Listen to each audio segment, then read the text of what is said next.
The British royal family is currently standing at the epicenter of a storm that feels less like a traditional family gathering and much more like a high-stakes dramatic script brought to life. Behind the grand stone walls of the palace, away from the glittering parades and the flashing cameras, a deep rift has reportedly broken open, involving some of the most prominent figures in the modern monarchy. At the center of this unfolding tension are King Charles, Princess Anne, and Queen Camilla, caught in a web of long-standing rivalries, suppressed resentment, and startling revelations that date back decades. What makes this situation so intensely captivating is not merely the nature of the allegations themselves, but the precise timing of how and why these secrets are finally coming to light. According to emerging reports from palace insiders, the friction reached a boiling point during a recent summit at Balmoral, where Princess Anne allegedly delivered a piece of news so brutally direct that it left Queen Camilla completely furious. To fully understand the gravity of this moment, one must look closely at the complex and often turbulent history shared by these royal figures. For generations, the public facade of the monarchy has projected an image of dignified stability, continuity, and unwavering unity. Yet behind closed doors, the human reality has always been far more complicated, shaped by personal ambitions, intricate social hierarchies, and the heavy burdens of wearing a crown. The recent claims making the rounds suggest that Princess Anne confronted Camilla directly regarding the true sentiments of the late Queen Elizabeth II. Specifically, the report alleges that Anne told Camilla the late monarch never genuinely wanted her to hold the title of Queen Consort in the first place. Instead, Queen Elizabeth reportedly harbored a deep preference for Princess Kate to eventually assume that pivotal role, firmly believing that Kate naturally embodied the poise, grace, and steady temperament required for such a monumental position. If this were merely a minor disagreement over royal titles or protocol, it might easily be dismissed as typical familial friction that happens behind closed doors in any prominent household. However, the conversation reportedly went much further, touching upon delicate historical matters that bring into question the very nature of Camilla's ascent to the throne.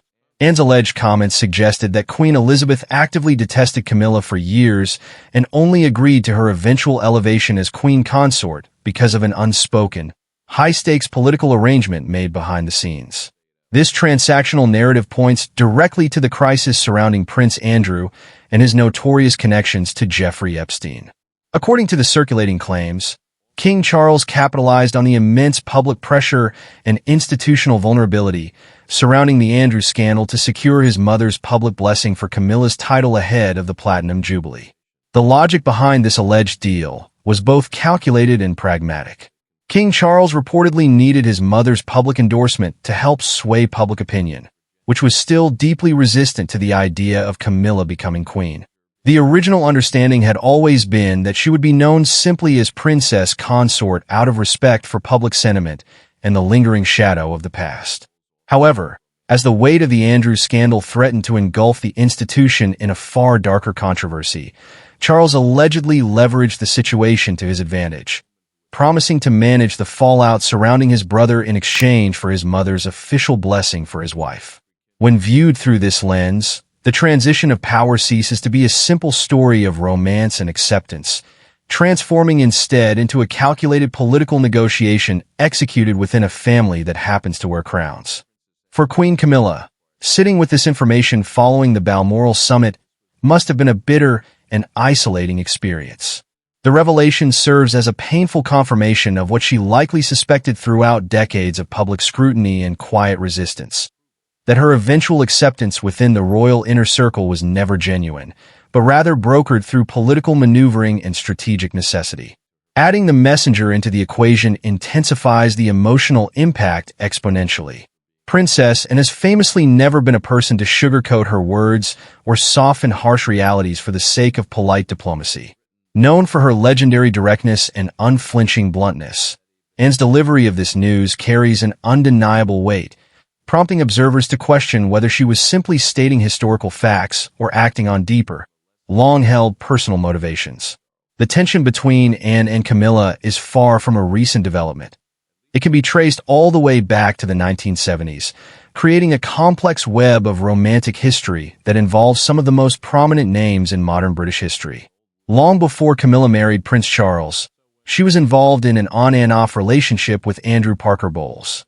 Crucially, Andrew Parker Bowles also shared a romantic history with Princess Anne, forming a tangled love rectangle that directly involved the two eldest children of the reigning monarch and the woman who would one day marry the future king. This intricate history was even dramatized in popular culture, renewing public fascination with a rivalry that had been quietly simmering for decades behind palace gates. According to palace sources, the underlying resentment between Anne and Camilla never truly subsided, as old emotional wounds were easily reopened whenever their paths crossed. The roots of this mutual skepticism run extraordinarily deep, dating back to moments of overt public signaling. When Prince Charles and Camilla finally married in 2005, Queen Elizabeth took the unusual and deliberate step of having her private secretary draft a special document ensuring that Princess Anne would never be required to bow to Camilla.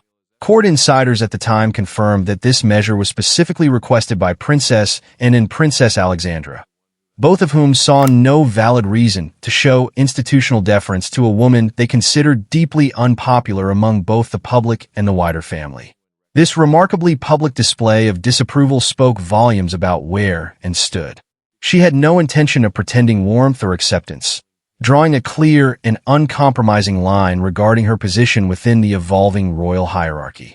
Furthermore, the romantic entanglements of the 1970s left lasting emotional scars. Andrew Parker Bowles possessed a reputation as a charismatic socialite with wandering eyes, and when Princess Anne began dating him, he was already widely known for his romantic pursuits. Historical accounts from royal biographers note that Camilla, aware of Andrew's involvement with Princess Anne at the time, deliberately initiated her own romance with Prince Charles partly as a reaction or a lesson to Andrew.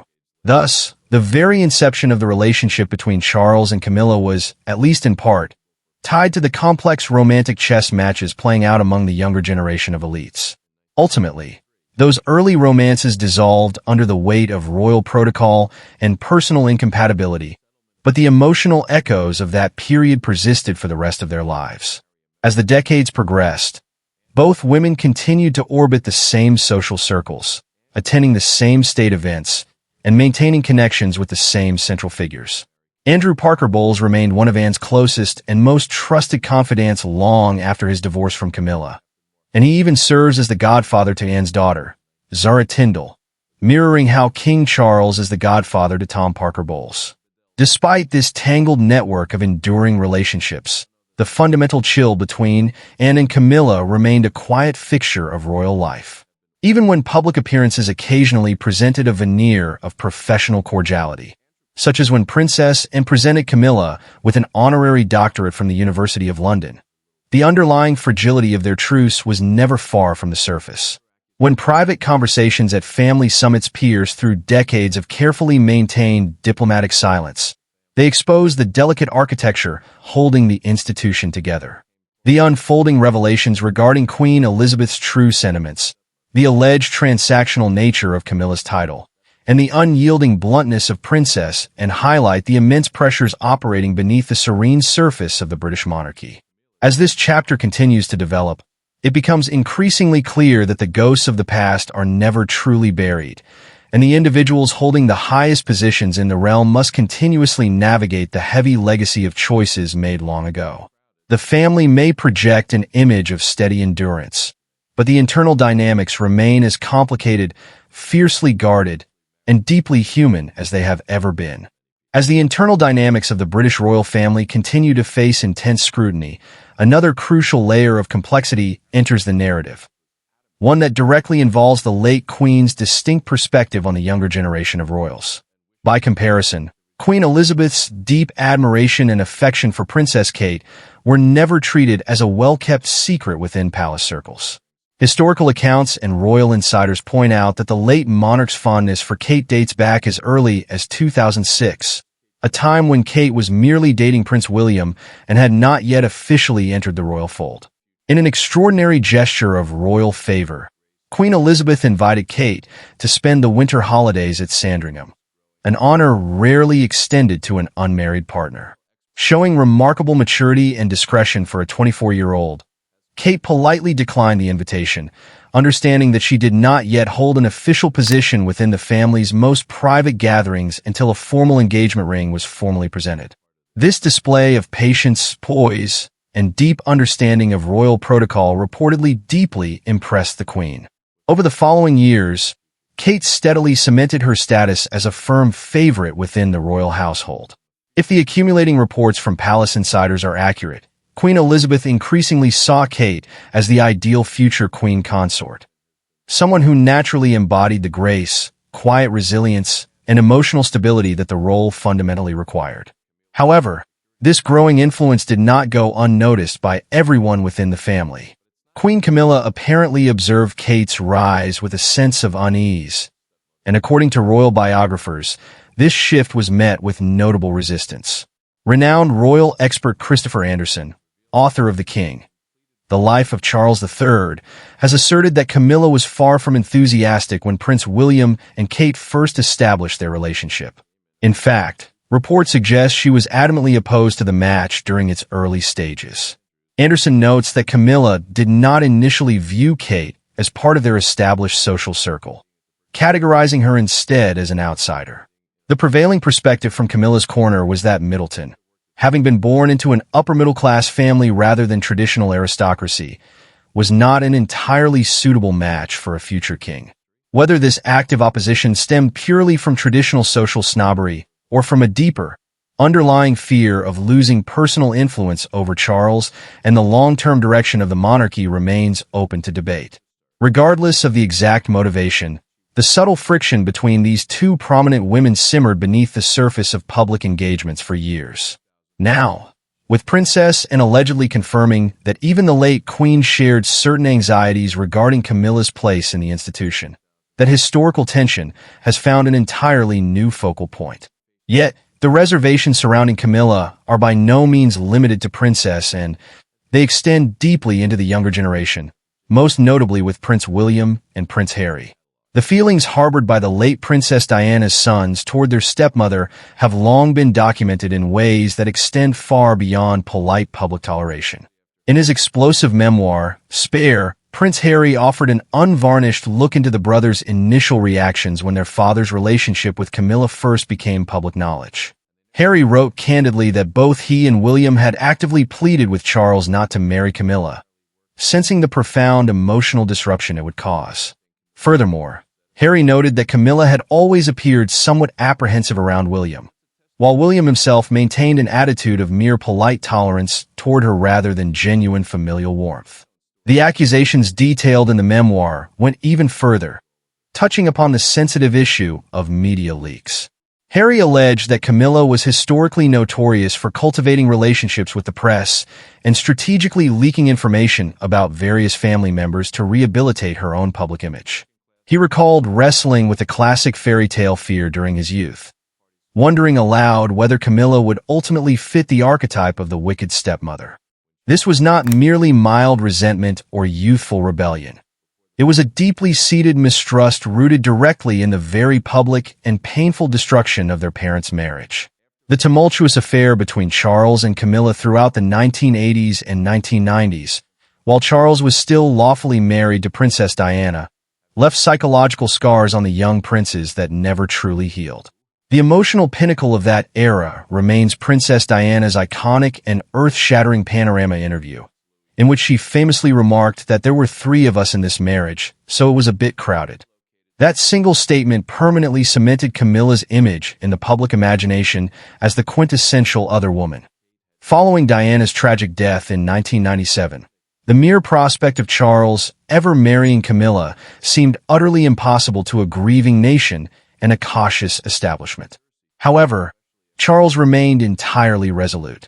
Despite his son's clear disapproval and the widespread public hesitation, he systematically paved the way for their union, culminating in their civil wedding ceremony in 2005. Harry noted in his writings that while he and his brother ultimately shook their father's hand and wished him well out of a sense of duty, the underlying resentment never truly dissipated.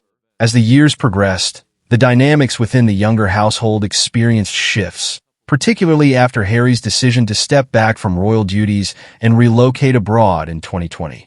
Sources cited by publications like US Weekly have indicated that Prince William gradually moved past some of his initial, raw hostility toward Camilla, largely aided by time and the stabilizing influence of Princess Kate. Despite the reported criticisms and coldness Camilla directed toward Kate during their dating years, Kate consistently maintained an attitude of formal respect, dignity, and quiet warmth. This approach serves as a testament to Kate's overarching philosophy regarding royal life, one that consistently prioritizes institutional stability and the avoidance of unnecessary public drama over petty retaliation. To truly grasp how Kate developed this remarkable resilience, one must examine her journey long before she ever stepped into the glittering and often unforgiving world of the British monarchy. Born Catherine Elizabeth Middleton on January 9, 1982, at the Royal Berkshire Hospital in Reading, she grew up in an upper-middle-class household. Her family background featured an interesting blend of working-class roots on her mother's side and connections to the landed gentry on her father's side. Before her enterprising parents established their highly successful party supply business, Party Pieces, Kate's early childhood included a period living in Jordan, where her father's work took the family when she was just 2 years old. There, she attended an English-language nursery school before returning to the familiar green landscapes of Berkshire in 1986. Her educational journey took her through St. Andrew's School and subsequently to Marlborough College, where she distinguished herself both academically and athletically. Demonstrating natural leadership qualities, she captained the girls' field hockey team and earned a prestigious Gold Duke of Edinburgh award. However, the defining chapter of her youth began when she chose to enroll at the University of St. Andrews in Scotland. Interestingly, she had initially been accepted at the University of Edinburgh but opted to take a gap year first. During that formative year off, she studied at the British Institute of Florence, participated in a challenging Raleigh International Conservation Program in Chile, and even worked hard as a deckhand at the port of Southampton during the summer months leading up to university. Upon arriving at St. Andrews, Kate initially focused her studies on psychology before discovering her true passion in art history. To support herself and maintain an active student life, she balanced her rigorous academic schedule with part-time work as a waitress. She was also an energetic participant in campus life, joining the Lumsden Club and actively organizing community projects and charitable fundraisers. It was within these hallowed academic halls in 2001 that her path first crossed with Prince William. According to royal lore, the pivotal moment when William truly noticed her came in 2002, when Kate walked the runway wearing a daring, sheer-lace dress during a charity fashion show. By 2003, the pair were officially dating, eventually sharing a rented off-campus flat with close friends before moving into the secluded Balgove house together. Like any young couple, their relationship experienced its share of trials, including a brief separation in 2004 before they ultimately found their way back to one another. Following their graduation, Kate was thrust into the relentless and often brutal glare of tabloid media scrutiny. Demonstrating her strong work ethic, she took on a role as a project manager for her family's party business and later secured a competitive part-time position as an accessories buyer for the fashion brand Jigsaw, where she managed website content and product catalogs.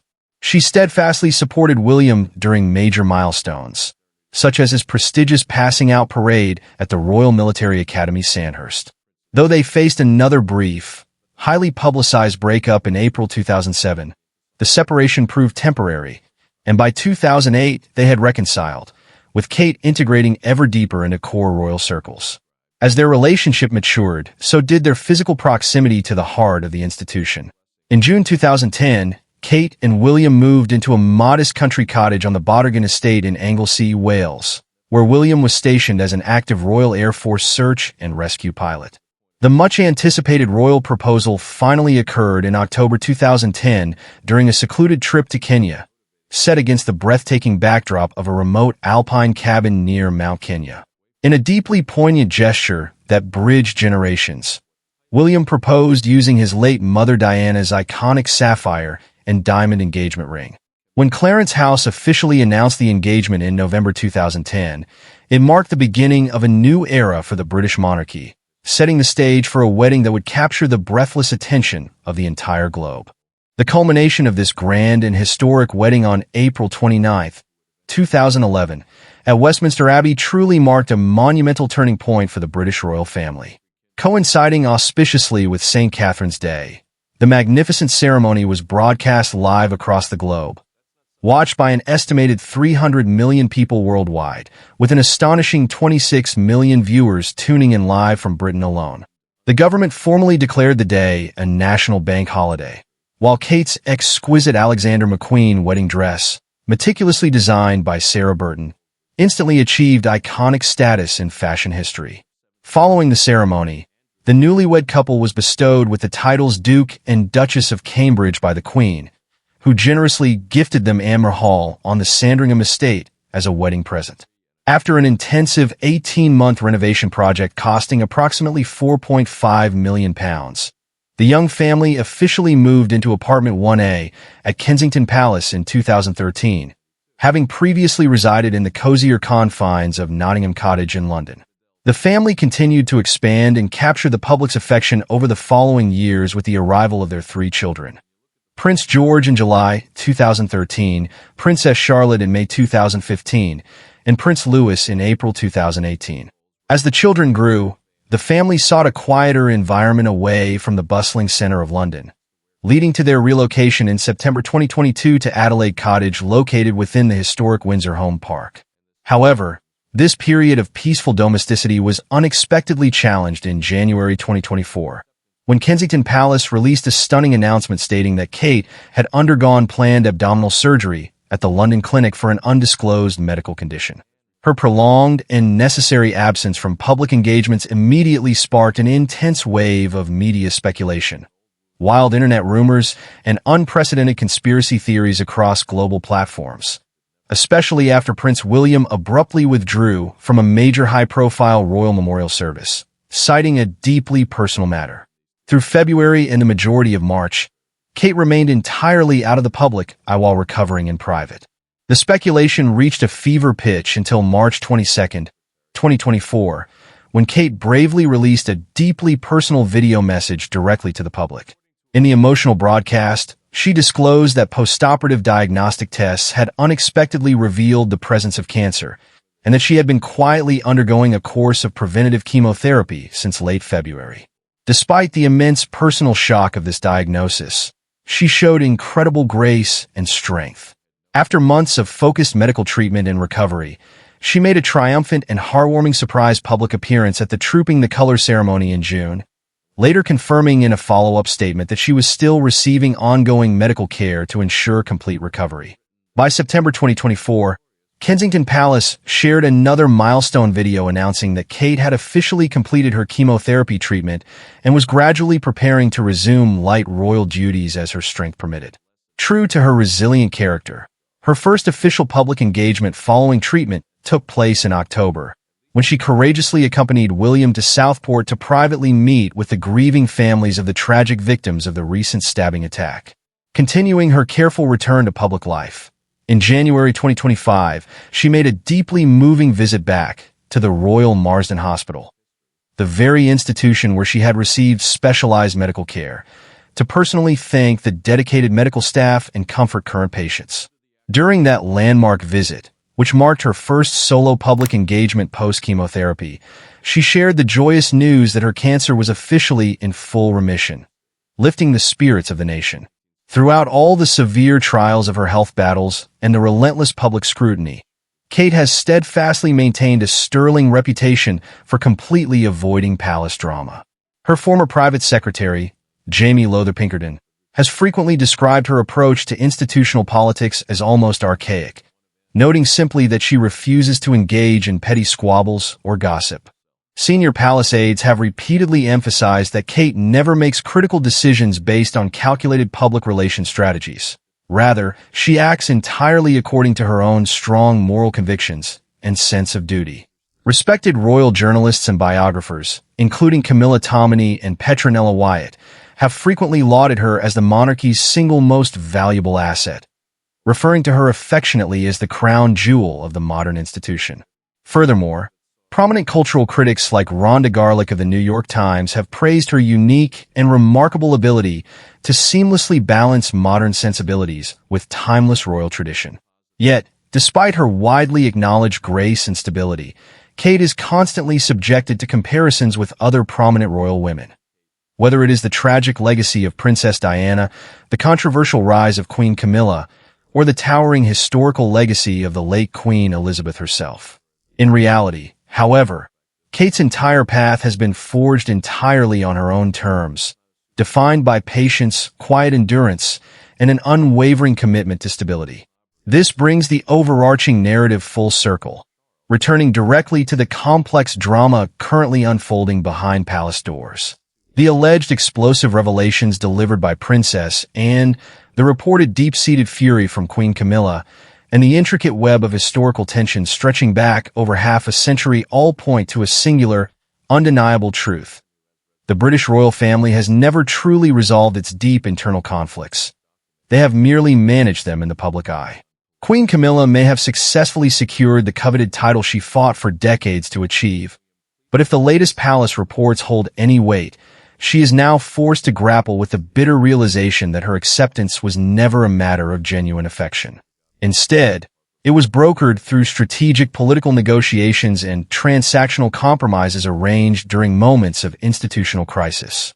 Meanwhile, Princess Anne, the formidable royal who once famously refused to bow to her new sister-in-law, stands firmly as the very person who delivered this painful truth directly to the surface.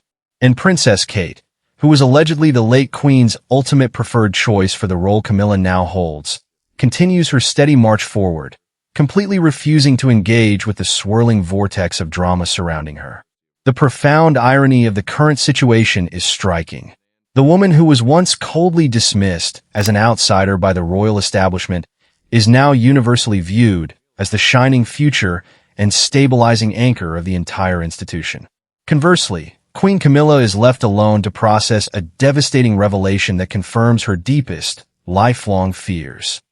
That her hard-won position is entirely conditional, transactional, and permanently devoid of true affection from the one person whose opinion mattered above all others in the realm. The British monarchy has never been a stranger to controversy, scandals, and public friction, but this particular chapter feels fundamentally different. It is less like a fleeting tabloid scandal, and more like the slow, inevitable unraveling of a carefully constructed family arrangement that was held together for decades by one exceptionally pragmatic woman's iron will. Now that Queen Elizabeth has passed on, the individuals bound within that delicate arrangement are finally beginning to speak aloud the thoughts they have harbored in secret for over 50 years.